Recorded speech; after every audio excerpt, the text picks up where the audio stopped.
సాదా సీదా మనిషి హీరోగా మార్చే ఆ సీక్రెట్ ఏంటి?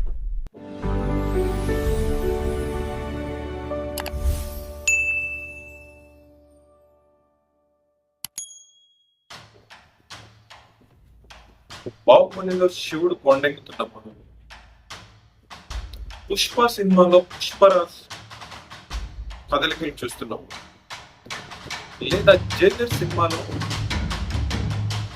ముత్తువేలు పాండ్యన్ కూర్చున్నప్పుడు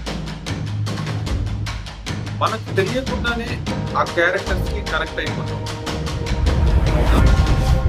అసలు ఒక నార్మల్ మనిషిని స్క్రీన్ మీద చూస్తున్నాం, థియేటర్ లో ఆడియన్స్ చొక్కాలు చించుకునేలా చేసే మ్యాజిక్. ఒక డైరెక్టర్ ఒక క్యారెక్టర్ ని ఎలా పుట్టిస్తాడు, ఆ క్యారెక్టర్ కి ఎలా ప్రాణం పోస్తాడు.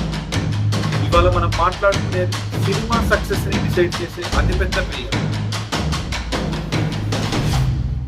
దాని పేరే క్యారెక్టరైజేషన్. దాని గురించి మనం మాట్లాడుకుందాం. మీరు క్యారెక్టర్ లేకపోతే కథ వేస్ట్. చాలా మంది రైటర్స్ చేసే అతిపెద్ద తప్పేంటో తెలుసా? ఒక మంచి లవ్ స్టోరీనో లేదా యాక్షన్ స్టోరీనో రాసుకుంటారు, కానీ అందులో ఉండే క్యారెక్టర్స్ ఎలాంటి ప్రత్యేకతలు, కథ ఎంత బాగున్నా క్యారెక్టర్స్ లో ప్రత్యేకత లేకపోతే ఆ సినిమాలు అట్టర్ ఫ్లాప్ అవుతాయి. మరి ఆ క్యారెక్టర్ ని ఆడియన్స్ లైఫ్ లాంగ్ గుర్తుండిపోయేలా చేయాలంటే డైరెక్టర్స్ వాడే 3 రూల్స్ ఏంటి? వాటిని మనం ఈరోజు చూద్దాం. Character want versus character need. Film making లో ప్రతి సక్సెస్ఫుల్ క్యారెక్టర్ కి 2 విషయాలు ఉంటాయి. 1 క్యారెక్టర్ వాంట్, 2 క్యారెక్టర్ నీడ్. చాలా మందికి ఈ 2 విషయాల మధ్య తేడా తెలియదు. క్యారెక్టర్ వాంట్ అంటే క్యారెక్టర్ కి ఈ బయట ప్రపంచంలో ఏం కావాలి. ఎగ్జాంపుల్, పుష్ప సినిమాలో పుష్పరాజుకి ఏం కావాలి? ఎవరి కింద పని చేయకూడదు, దాంట్లో ఒక పెద్ద డాన్ అవ్వాలి, డబ్బు సంపాదించాలి. ఇది అతడి వాంట్. మరి క్యారెక్టర్ నీడ్ అంటే ఏంటి? ఆ క్యారెక్టర్ కి లోపల ఏం కావాలి? సమాజంలో, తన కుటుంబంలో అతను కోరుకునే గౌరవం. అతను డాన్ అవ్వాలనేది డబ్బు కోసం కాదు, గౌరవం కోసం మాత్రం. ఆ ఇన్నర్ ఎమోషన్ ఆడియన్స్ ని క్యారెక్టర్ కి కనెక్ట్ చేస్తుంది. ఈ రెండింటి మధ్యన జరిగే సంఘర్షణే సినిమా.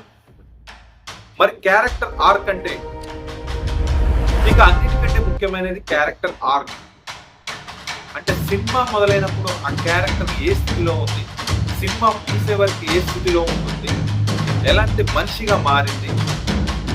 ఉదాహరణకి బాహుబలిలో శివుడు క్యారెక్టర్ సినిమా మొదట్లో జలపాతం ఎక్కాలని ఆరాటం సాధారణ కుర్రాడు, కానీ క్లైమాక్స్కి వచ్చేవరకు ఒక సామ్రాజ్యాన్ని కాపాడే వీరుడుగా మారతాడు.